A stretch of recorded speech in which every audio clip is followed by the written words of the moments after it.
Hello everyone and welcome back to my channel. Today I'm going to talk about how to improve your speaking skills in a new language that you're learning. I'm going to give you some ideas to help you speak more confidently and some techniques that you can use when you're struggling to speak in your target language. I'm just getting over a little cold, so if my throat sounds weird, then I apologize, but let's get straight into the video. First of all, acknowledge that we are very vulnerable when we start speaking a language again. We go back to a baby's level, and this is a scary place to be. We're afraid that people are going to laugh at us. We're afraid of making silly mistakes. But remember, this is a normal part of the language learning process. You have to be a beginner. You have to start somewhere. Unfortunately, you have to be a baby again before you can start speaking fluently like a native speaker. It takes time. My first tip is speaking around a topic. This means if you don't know how to say a specific word or sentence, try and say it in a different way. So if I don't know how to say the sun is shining, maybe I know how to say it's a nice day. You can learn some new words that are relevant to a specific topic and then practice using those words. This is what I usually do before my italki language lessons. I learn very specific words that I want to use in my lesson on specific topics, and then I use it in my lessons. Tip number 2 is to prepare in advance.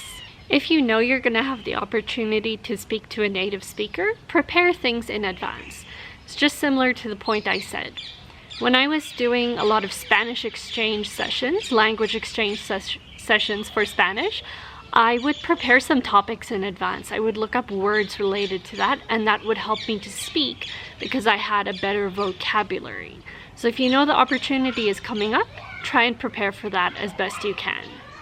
Tip number 3 is to practice in a safe space. If you're too scared to speak to native speakers already, that's completely fine. You can talk to yourself, you can talk to your pets.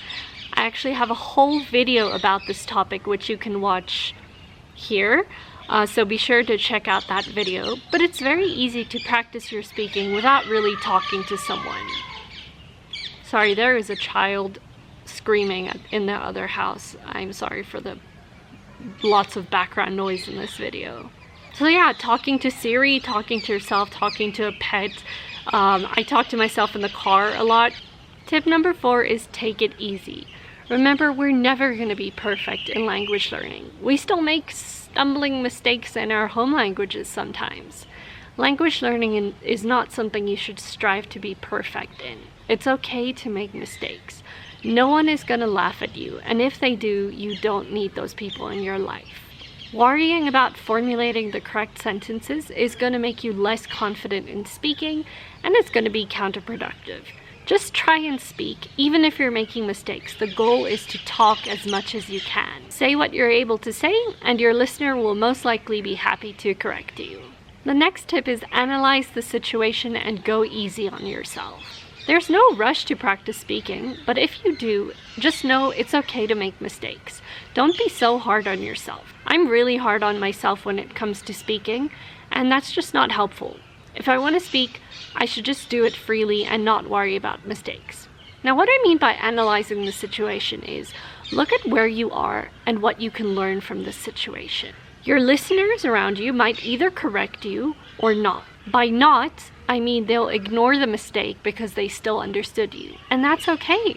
Sometimes the point of speaking a language is just to get your point across, and it's okay if you make a mistake. Your listener is either going to correct you or just going to ignore the mistake. There's what's the worst that could happen, right? The next tip is to shadow and listen a lot. I always say that listening and speaking go hand in hand. The more you listen, the more you can shadow. The more you do shadowing, the more you can speak. If you don't know what shadowing is,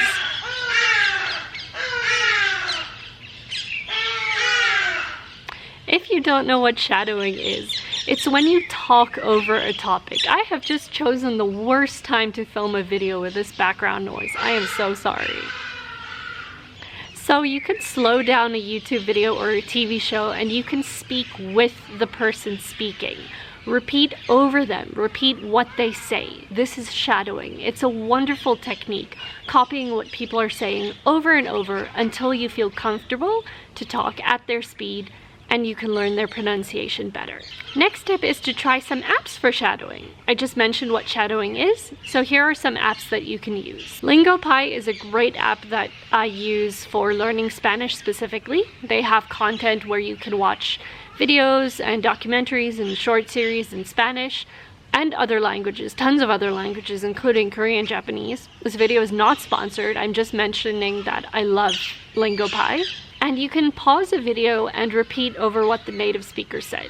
There are dual language subtitles, so you can watch in your target language plus get subtitles in English if you need them. I have an affiliate link to LingoPie if you'd like to sign up, so please use the link in the description to check out LingoPie. For Korean learners, I recommend the YouTube channel called SpongeMind. It's absolutely great for shadowing. There are subtitles, there's transcriptions. And Hungarian with Cici is one of my favorite resources for Hungarian. You can also watch her videos or check out her content on her website or Patreon. Again, none of this is sponsored, just resources that I'd like to recommend. Speakly is also a really good app that you can try. It has lots of audio and it's fantastic for shadowing. I also have discount codes for Speakly, so do check out the description if you'd like tons of discounts for the various languages that Speakly offers. And finally, find some apps where you can talk in voice rooms. Twitter now has some voice exchanges, Hi Local, Hi Native, I believe, where you can open these like language exchange chat rooms. Tandem also introduced the feature as well. So there's a lot of new apps that are introducing either group lessons or spaces where you can just practice speaking the language together. I really like the apps like Hi Local because you don't need to show your face and you can just talk and just use audio, and that's a great way to practice your speaking. Even if you're just sitting in and lurking and listening, you'll still benefit from it. So I hope these tips have been useful. Sorry about the bird noises everywhere, and I hope you have a great week ahead, and I'll see you in the next video. Bye bye!